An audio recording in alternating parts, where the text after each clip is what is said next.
Akashvani. Health important ಹೊಟ್ಟೆ ನೋಡ್ಕೊಳ್ಳಿ ಎಲ್ರೂ ಬಗ್ಬಿಟ್ಟು.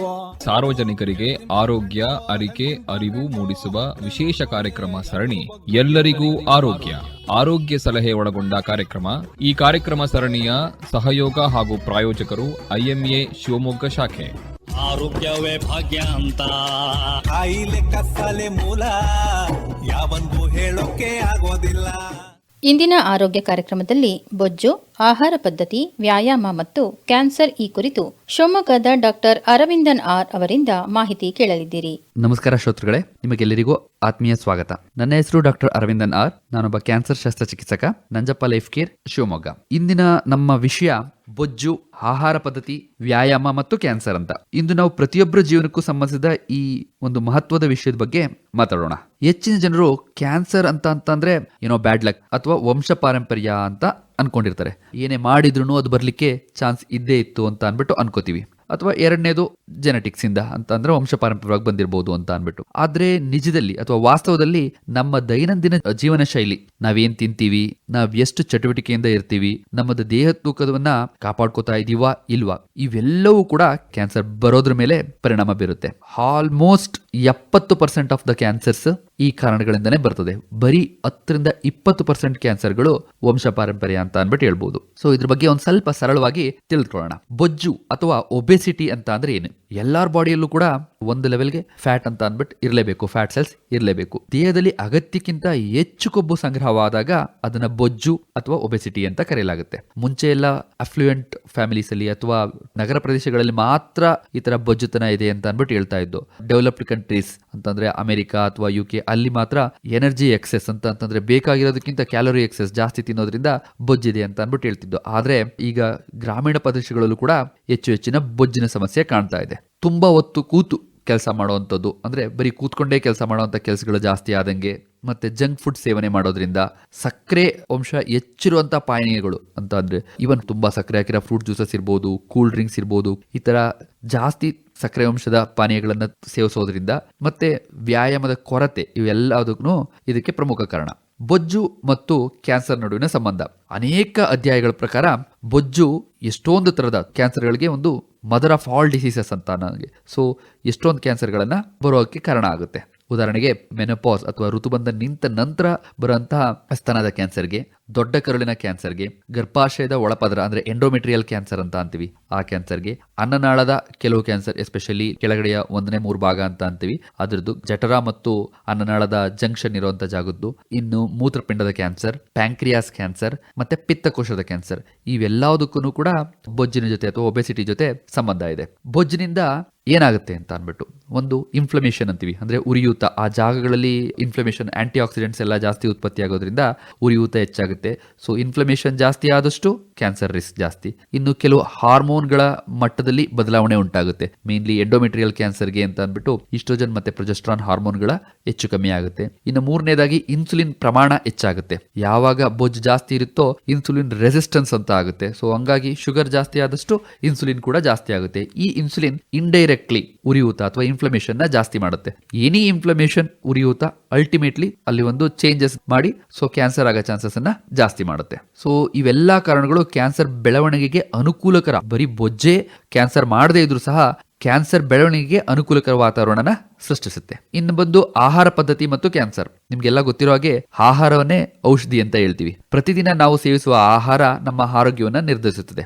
ಇದರಲ್ಲಿ ಆರೋಗ್ಯಕರ ಆಹಾರ ಅಂದ್ರೆ ಏನು, ಏನೇನು ಇರಬೇಕು ಅಂತ ತಗೊಳ್ಳೋದಾದ್ರೆ ಅದರಲ್ಲಿ ಸಾಕಷ್ಟು ತರಕಾರಿಗಳನ್ನು ತಿನ್ಬೇಕು, ಹಣ್ಣುಗಳು, ಸಂಪೂರ್ಣ ಧಾನ್ಯಗಳು, ಬೇಳೆಕಾಳುಗಳು, ಕಡಿಮೆ ಕೊಬ್ಬಿನ ಹಾಲಿನ ಉತ್ಪನ್ನಗಳು ಅಂತ ಅಂದ್ರೆ ಲೋ ಫ್ಯಾಟ್ ಪನ್ನೀರ್ ಇರ್ಬೋದು, ಟೋಫು ಇರ್ಬೋದು, ಕರ್ಡ್ಸ್ ಅಥವಾ ಮೊಸರು, ಮೀನು ಮತ್ತು ಕಡಿಮೆ ಕೊಬ್ಬಿನ ಪ್ರೋಟೀನ್ ಆಹಾರಗಳನ್ನ ತಗೊಂಡ್ರೆ ಬ್ಯಾಲೆನ್ಸ್ ಡಯಟ್ ಅಂತ ಅಂತೀವಿ. ಆ ಥರದಲ್ಲಿ ತುಂಬಾ ಒಳ್ಳೇದಿರುತ್ತೆ. ಇನ್ನೊಂದು ಕಡೆ ಕಡಿಮೆ ಮಾಡಬೇಕಾದ ಆಹಾರಗಳು ಯಾವ್ಯಾವು? ಸಂಸ್ಕರಿಸಿದ ಆಹಾರ ಮತ್ತೆ ಪ್ಯಾಕೆಟ್ ತಿಂಡಿಗಳು, ಚಿಪ್ಸು, ಕುರ್ಕುರೆ, ಅವೆಲ್ಲ ಹೆಚ್ಚು ಉಪ್ಪು ಇರುವಂಥದ್ದು, ಹೆಚ್ಚು ಸಕ್ಕರೆ ಇರುವಂಥದ್ದು, ಮತ್ತೆ ಸಕ್ಕರೆ ಇರುವಂತಹ ಪಾನೀಯಗಳು, ಜ್ಯೂಸ್ಗಳು, ಎಣ್ಣೆಯಲ್ಲಿ ಕರಿದ ಆಹಾರ. ಎಣ್ಣೆ ನಮ್ಮ ಬಾಡಿಗೆ ಎಷ್ಟು ಬೇಕು ಅದರ ಎಷ್ಟೋ ಪಟ್ಟು ಜಾಸ್ತಿನ ನಾವು ಇವಾಗ ಯೂಸ್ ಮಾಡ್ತಾ ಇದ್ದೀವಿ. ನೀವೇ ಒಂದು ಸಲ ಮನೇಲಿ ನೋಡ್ಬೋದು, ನಾವು ಚಿಕ್ಕವರಿದ್ದಾಗ ಅಥವಾ ನಮ್ಮ ಅಪ್ಪ ಅಮ್ಮನ ಕಾಲದಲ್ಲಿ ಎಷ್ಟು ಎಣ್ಣೆ ಉಪಯೋಗಿಸ್ತಿದ್ರು, ತಿಂಗಳಿಗೆ ಎಷ್ಟು ಬೇಕಾಗ್ತಿತ್ತು ಎಣ್ಣೆ, ಇವಾಗ ನಾವು ಎಷ್ಟು ಉಪಯೋಗಿಸ್ತಾ ಇದ್ದೀವಿ ಅನ್ನೋದನ್ನ ನೋಡಿದ್ರೇನೆ ಗೊತ್ತಾಗುತ್ತೆ. ಎಷ್ಟು ಎಣ್ಣೆಯಲ್ಲಿ ಕರೆದ ಆಹಾರನ ನಾವು ನಮ್ಮ ಬಾಡಿನ ಸೇರ್ತಾ ಇದೆ ಅಂತ ಅನ್ನೋದು. ಅದರ ನಂತರ ಸಂಸ್ಕರಿಸಿದ ಮಾಂಸ ಅಥವಾ ಕೆಂಪು ಮಾಂಸದ ಅತಿ ಸೇವನೆ, ಎಸ್ಪೆಷಲಿ ರೆಡ್ ಮೀಟ್ ಅಂತ ಅಂದ್ರೆ ಬೀಫ್ ಇರ್ಬೋದು, ಪೋರ್ಕ್ ಇರ್ಬೋದು, ಇದನ್ನೆಲ್ಲ ಕೆಂಪು ಮಾಂಸ ಅಂತ ಅಂತೀವಿ. ಎಕ್ಸೆಪ್ಟ್ ಪೌಲ್ಟ್ರಿ ಅಥವಾ ಕೋಳಿ ಮತ್ತು ಮೀನಿನ ಮಾಂಸಗಳನ್ನು ಬಿಟ್ಟು ಬೇರೆದನ್ನ ಜಾಸ್ತಿ ತಿನ್ನೋದ್ರಿಂದ ಕೂಡ ಎಸ್ಪೆಷಲಿ ದೊಡ್ಡ ಕರಳಿನ ಕ್ಯಾನ್ಸರ್ಗೆ ಸಂಬಂಧ ಇದೆ. ಇವುಗಳನ್ನ ಆಗಾಗ್ಗೆ ಅತಿ ಹೆಚ್ಚು ಸೇವಿಸೋದ್ರಿಂದ ಬರೀ ಬೊಜ್ಜು ಮಾತ್ರ ಅಲ್ಲ, ಕ್ಯಾನ್ಸರ್ಗಳು ಬರೋ ಚಾನ್ಸಸ್ ಜಾಸ್ತಿ ಇರುತ್ತೆ. ಇನ್ನು ಬೇರೆ ಬೇರೆ ಕಾಯಿಲೆಗಳು, ಶುಗರ್ ಇರ್ಬೋದು, BP ಇರ್ಬೋದು, ಹಾರ್ಟ್ ಪ್ರಾಬ್ಲಮ್ ಇರ್ಬೋದು, ಇವೆಲ್ಲವೂ ಕೂಡ ಬರೋ ಚಾನ್ಸಸ್ ಜಾಸ್ತಿ ಇರುತ್ತೆ. ಇನ್ನು ಮೂರನೇದಾಗಿ ವ್ಯಾಯಾಮ ಏಕೆ ಮುಖ್ಯ?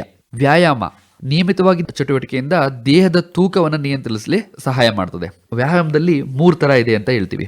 ಒಂದು, ನಮ್ಮ ಬಾಡಿ ಮೊಬಿಲಿಟಿಯನ್ನ ಜಾಸ್ತಿ ಮಾಡುವಂಥದ್ದು. ಫಾರ್ ಎಕ್ಸಾಂಪಲ್ ಯೋಗ ಇರ್ಬೋದು, ಅಥವಾ ಇನ್ನು ನಿಮಗೆಲ್ಲ ಗೊತ್ತಿರಂಗೆ ಜುಂಬಾ ಅಥವಾ ಡ್ಯಾನ್ಸ್ ಕ್ಲಾಸಸ್ ಏನಾದ್ರು ಇರ್ಬೋದು. ಅವು ಆ ಥರ ನಮ್ಮ ಜಾಯಿಂಟ್ಸ್ ಮೊಬಿಲಿಟಿಗೆಲ್ಲದಕ್ಕೂ ಹೆಲ್ಪ್ ಮಾಡುವಂಥ ಕೆಲವು ವ್ಯಾಯಾಮಗಳನ್ನು ಮಾಡಬೇಕು. ಎರಡನೇದಾಗಿ ಕಾರ್ಡಿಯೋ ಅಂತಂದ್ರೆ ಹಾರ್ಟ್ ಚೆನ್ನಾಗಿ ಇಟ್ಕೊಳ್ಳೋಕೆ ಆ ಥರದ ವ್ಯಾಯಾಮಗಳು. ಫಾರ್ ಎಕ್ಸಾಂಪಲ್ ವಾಕಿಂಗ್ ಇರ್ಬೋದು, ಅಥವಾ ರನ್ನಿಂಗ್ ಇರ್ಬೋದು, ಸೈಕ್ಲಿಂಗ್ ಇರ್ಬೋದು, ಸ್ವಿಮ್ಮಿಂಗ್ ಇರ್ಬೋದು. ಈ ಥರ ಕಾರ್ಡಿಯೋ ಎಕ್ಸರ್ಸೈಸಸ್ ಕೂಡ ನಿಯಮಿತವಾಗಿ ಬೇಕು. ಅದ್ರ ಜೊತೆಗೆ ಮೂರನೇದಾಗಿ ನಾವೆಲ್ಲ most of the time neglect ಮಾಡುವಂತ ಮಸಲ್ ಬಿಲ್ಡಿಂಗ್ ಅಥವಾ ಪ್ರೋಟೀನ್ ಅಂತ ಅನ್ನೋದು ಬೇಕು. ನಮ್ಮ ಮಸಲ್ ಮಾಸೆ, ದೇಹದಲ್ಲಿ ಮಾಂಸಖಂಡಗಳು ಎಷ್ಟು ಗಟ್ಟಿ ಇರುತ್ತೆ ಅಂತ ಅನ್ನೋದು ನಮ್ಮ ಇನ್ಸುಲಿನ್ ರೆಸಿಸ್ಟೆನ್ಸ್ ಅಥವಾ ಶುಗರ್ ಬರ್ದೇ ಇರಂಗೆ ನೋಡ್ಕೊಳ್ಳೋಕೆ ಎಲ್ಲದಕ್ಕೂ ತುಂಬಾ ಇಂಪಾರ್ಟೆಂಟ್ ಆಗುತ್ತೆ. ಎಸ್ಪೆಷಲಿ ವಯಸ್ಸು ಆಗ್ತಾ ನಾವು ಮಸಲ್ ಮಾಸನ್ನ ಮೇಂಟೈನ್ ಮಾಡೋದು ತುಂಬಾ ಕಷ್ಟ ಆಗುತ್ತೆ. ಸೊ ಆ ಕಾರಣಗಳಿಂದ ಬಾಡಿನ ಯೂಸ್ ಮಾಡ್ಕೊಂಡೇ ಕೆಲವು ಎಕ್ಸರ್ಸೈಸಸ್ ಮಾಡ್ಬೋದು. ಡಿಪ್ಸ್ ಹೊಡಿಯೋದಿರ್ಬೋದು, ಅಥವಾ ಮೇಲ್ಗಡೆ ಬಾರ್ ಹಾಕ್ಬಿಟ್ಟು ಅದಕ್ಕೆ ಎತ್ತೋದಿರ್ಬೋದು. ಆ ಥರ ಎಲ್ಲ ಎಕ್ಸರ್ಸೈಸಸ್ನ ಮಾಡಬೇಕು.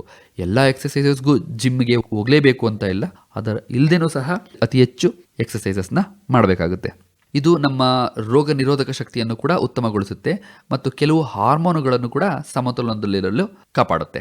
ವಯಸ್ಕರು ವಾರಕ್ಕೆ ಅಟ್ಲೀಸ್ಟ್ ಅಂತ ಅಂದ್ರೂ ಕೂಡ ಕನಿಷ್ಠ 150ರಿಂದ 300 ನಿಮಿಷಗಳಷ್ಟು ಮಾಧ್ಯಮ ತೀವ್ರತೆಯ ವ್ಯಾಯಾಮ ಅಥವಾ 75ರಿಂದ 150 ನಿಮಿಷಗಳಷ್ಟು ಆದರೂ ಕೂಡ ತೀವ್ರ ವ್ಯಾಯಾಮ ಮಾಡುವುದು ಒಳ್ಳೆಯದು. ಅಂದ್ರೆ ದಿನಕ್ಕೆ ಅಟ್ಲೀಸ್ಟ್ 30ರಿಂದ 45 ನಿಮಿಷ ವ್ಯಾಯಾಮ ಮಾಡೋದು ಒಳ್ಳೆಯದು. ಅದೇ ಅವಾಗಲೇ ಹೇಳ್ದಂಗೆ ವ್ಯಾಯಾಮ ಅಂತ ಅಂದ್ರೆ ಬರೀ ಜಿಮ್ಗೆ ಹೋಗೋದೇ ಅಲ್ಲ, ಚುರುಕಾಗಿ ನಡೆಯುವುದು ಅಂದ್ರೆ ಬ್ರಿಸ್ಕ್ ವಾಕ್ ಅಂತೀವಿ, ಸೈಕ್ಲಿಂಗ್ ಅಥವಾ ಮೆಟ್ಲು ಹತ್ತೋದು, ಸ್ಟೇರ್ಸ್ ಹತ್ತೋದು, ಯೋಗ, ಇನ್ನು ನಿಮ್ಮ ತೋಟಗಳಲ್ಲಿ ಅಥವಾ ಮನೆ ಕೆಲಸಗಳನ್ನು ಕೂಡ ತೊಡಸ್ಕೊಂಡಷ್ಟು ಒಳ್ಳೆಯದು. ನಂತರದ ಕಾರಣ ಬಂದು ತಂಬಾಕು ಮತ್ತು ಮದ್ಯಪಾನ. ಈಗ ನಮಗೆ ಗೊತ್ತಿರುವಂತ ಮೋಸ್ಟ್ ಆಫ್ ದ ಕ್ಯಾನ್ಸರ್ಗಳಿಗೆ ಅಟ್ಲೀಸ್ಟ್ 70% ಕ್ಯಾನ್ಸರ್ಗಳಿಗೆ ಮುಖ್ಯ ಕಾರಣ ಅಂತ ಅಂದ್ರೆ ಧೂಮ್ರಪಾನ. ಸಿಗರೇಟು, ಬೀಡಿ, ಗುಟ್ಕಾ, ಪಾನ್ ಮಸಾಲ, ಜರ್ದಾ ಅಥವಾ ಹೊಗೆ ಸೊಪ್ಪಿರ್ಬೋದು, ಕಡ್ಡಿ ಪುಡಿ, ಇವೆಲ್ಲನೂ ಕೂಡ ಯಾವುದೇ ರೂಪದಲ್ಲಿ ಒಂದು ಸ್ಮೋಕಿಂಗ್ ಇರ್ಬೋದು ಅಥವಾ ಸ್ಮೋಕ್ಲೆಸ್ ಇರ್ಬೋದು, ಎರಡೂ ಕೂಡ ತುಂಬಾ ಅಪಾಯಕಾರಿ. ಇನ್ನು ಕೆಲವರು ಹೇಳ್ತಾರೆ ಮದ್ಯಪಾನಗಳು ಅಂದ್ರೆ ನಿಯಮಿತವಾಗಿ ಸೇವಿಸೋದ್ರಿಂದ ಒಳ್ಳೆಯದು, ಅದು ಇದು, ಅವೆಲ್ಲವೂ ಕೂಡ ಸುಳ್ಳು ಮಾಹಿತಿ. ಯಾವುದೇ ತರಹ ಮದ್ಯಪಾನ ಆರೋಗ್ಯಕ್ಕೆ ಒಳ್ಳೆಯದಲ್ಲ. ಇವು ಕೂಡ ಕೆಲವು ಕ್ಯಾನ್ಸರ್ಗಳನ್ನ, ಎಸ್ಪೆಷಲಿ ಲಿವರ್ ಕ್ಯಾನ್ಸರ್ ಬರಲಿಕ್ಕೆ ತುಂಬಾ ಮುಖ್ಯ ಕಾರಣ ಆಗುತ್ತೆ.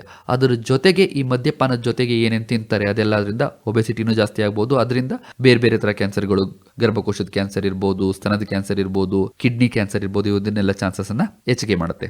ಸೊ ಆರೋಗ್ಯಕರವಾದ ಜೀವನ ಶೈಲಿಯ ಕೆಲವು ಸರಳ ಸಲಹೆಗಳನ್ನ ಹೇಳ್ಬೇಕು ಅಂತಂದ್ರೆ, ಪ್ರತಿದಿನ ಬೆಳಗ್ಗೆ ಉಪಹಾರ ತಪ್ಪಿಸಬೇಡಿ. ದಿನಕ್ಕೆ ಕನಿಷ್ಠ 5 ಬಾರಿ ಹಣ್ಣು ಅಥವಾ ತರಕಾರಿ ಸೇವಿಸಿ. ಸಕ್ಕರೆ ಪಾನೀಯಗಳ ಬದಲು ನೀರು ಅಥವಾ ಮಜ್ಜಿಗೆ ಕುಡಿರಿ. ದಿನಕ್ಕೆ ಅಟ್ಲೀಸ್ಟ್ 30 ನಿಮಿಷ ನಡೀರಿ. ಆದಷ್ಟು ವ್ಯಾಯಾಮ ಮಾಡಿ. ಸಾಕಷ್ಟು ನಿದ್ದೆ, 6ರಿಂದ 8 ಗಂಟೆಗಳ ಕಾಲ ಸಂಪೂರ್ಣವಾಗಿ ನಿದ್ದೆ ಮಾಡಿ. ಒತ್ತಡಗಳನ್ನ ಆದಷ್ಟು ಕಡಿಮೆ ಮಾಡ್ಕೊಳ್ಳಿ. ದೇಹದ ತೂಕನ ನಿಯಮಿತವಾಗಿ ಪರಿಶೀಲಿಸಿಕೊಳ್ಳಿ ಮತ್ತು ಕಂಟ್ರೋಲ್ ಅಲ್ಲಿ ಇಡಿ. ವೈದ್ಯರು ಸೂಚಿಸುವ ಕ್ಯಾನ್ಸರ್ ಸ್ಕ್ರೀನಿಂಗ್ ಅನ್ನ ಮಾಡಿಸ್ಕೊಳ್ಳಿ. ಎಷ್ಟು ವಯಸ್ಸಾದ ನಂತರ ಅಂತ ಇರುತ್ತೆ, ಅಷ್ಟು ವಯಸ್ಸಿನ ನಂತರ ಕ್ಯಾನ್ಸರ್ ಸ್ಕ್ರೀನಿಂಗ್ ಮಾಡಿಸ್ಕೊಳ್ಳಿ. ಇನ್ನೊಂದು ಮುಖ್ಯ ವಿಷಯ ಅಂತಂದ್ರೆ, ಆರೋಗ್ಯಕರ ಜೀವನ ಶೈಲಿ ಅನುಸರಿಸಿದ್ರೆ ಕ್ಯಾನ್ಸರ್ ಎಂದೆಂದಿಗೂ ಬರೋದೇ ಇಲ್ಲ ಅಂತ ಅಲ್ಲ, ಆದ್ರೆ ಕಂಟ್ರೋಲ್ ಮಾಡಬಹುದು. ಅಟ್ಲೀಸ್ಟ್ 1/3 ಕ್ಯಾನ್ಸರ್ಗಳನ್ನ ತಡೆ ಹಿಡಿಬಹುದು. ಜೊತೆಗೆ ನಾವು ಈ ಎಕ್ಸರ್ಸೈಸಸ್ ಅಥವಾ ವ್ಯಾಯಾಮ, ಊಟ ಇವೆಲ್ಲದನ್ನು ಸರಿಯಾಗಿ ಮಾಡೋದ್ರಿಂದ ಈ ಕ್ಯಾನ್ಸರ್ ಬರೋ ಅಪಾಯನ ಕಡಿಮೆ ಮಾಡೋದ್ರ ಜೊತೆಗೇನೆ ಹೃದಯ ರೋಗ, ಮಧುಮೇಹ, ರಕ್ತದೊತ್ತಡ ಈ ಕಾಯಿಲೆಗಳನ್ನು ಕೂಡ ಕಡಿಮೆ ಮಾಡಬಹುದು.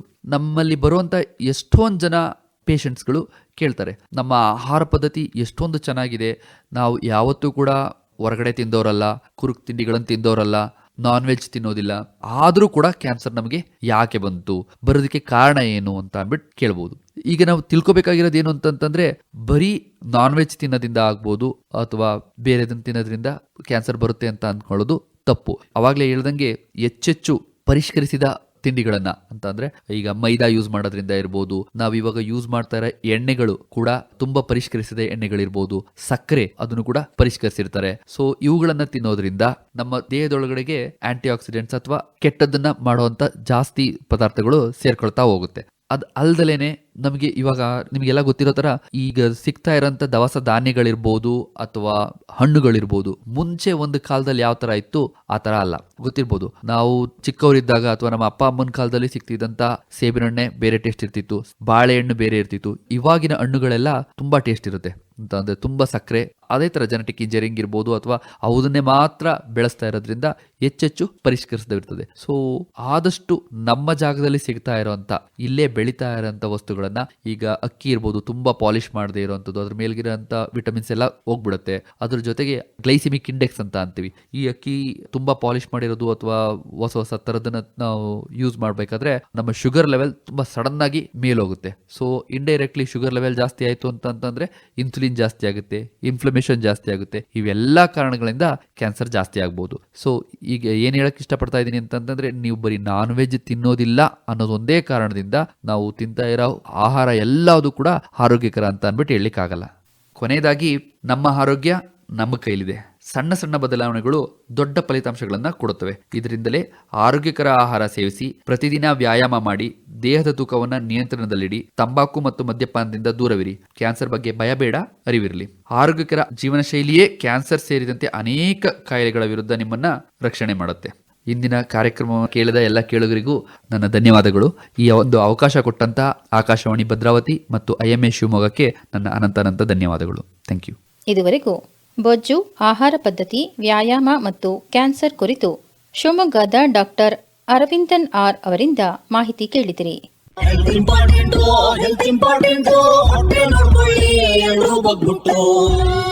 IMA ಶಿವಮೊಗ್ಗ ಶಾಖೆಯ ಅಮೃತ ಮಹೋತ್ಸವ ಹಾಗೂ ಆಕಾಶವಾಣಿ ಭದ್ರಾವತಿ ಕೇಂದ್ರದ ವಜ್ರ ಮಹೋತ್ಸವ ವರ್ಷಾಚರಣೆ ಅಂಗವಾಗಿ ಸಾರ್ವಜನಿಕರಿಗೆ ಆರೋಗ್ಯ, ಅರಿಕೆ, ಅರಿವು ಮೂಡಿಸುವ ವಿಶೇಷ ಕಾರ್ಯಕ್ರಮ ಸರಣಿ ಎಲ್ಲರಿಗೂ ಆರೋಗ್ಯ. ಆರೋಗ್ಯ ಸಲಹೆ ಒಳಗೊಂಡ ಕಾರ್ಯಕ್ರಮ. ನಂಗೂ ಗೊತ್ತಿಲ್ಲ ಹೋಗಮ್ಮ. ಈ ಕಾರ್ಯಕ್ರಮ ಸರಣಿಯ ಸಹಯೋಗ ಹಾಗೂ ಪ್ರಾಯೋಜಕರು IMA ಶಿವಮೊಗ್ಗ ಶಾಖೆ. ಕೇಳುಗರೆ, ಈ ಕಾರ್ಯಕ್ರಮ ಸರಣಿ ಆಕಾಶವಾಣಿ ಭದ್ರಾವತಿ ಯೂಟ್ಯೂಬ್ ಚಾನೆಲ್ನಲ್ಲಿಯೂ ಲಭ್ಯವಿದೆ. ಕಾರ್ಯಕ್ರಮದ ನಿರ್ವಹಣೆ SR ಭಟ್, ಸಹಕಾರ ಸವಿತಾ S. ಕಾರ್ಯಕ್ರಮ ಆಕಾಶವಾಣಿ ಭದ್ರಾವತಿ ಕೇಂದ್ರದ ಕೊಡುಗೆ.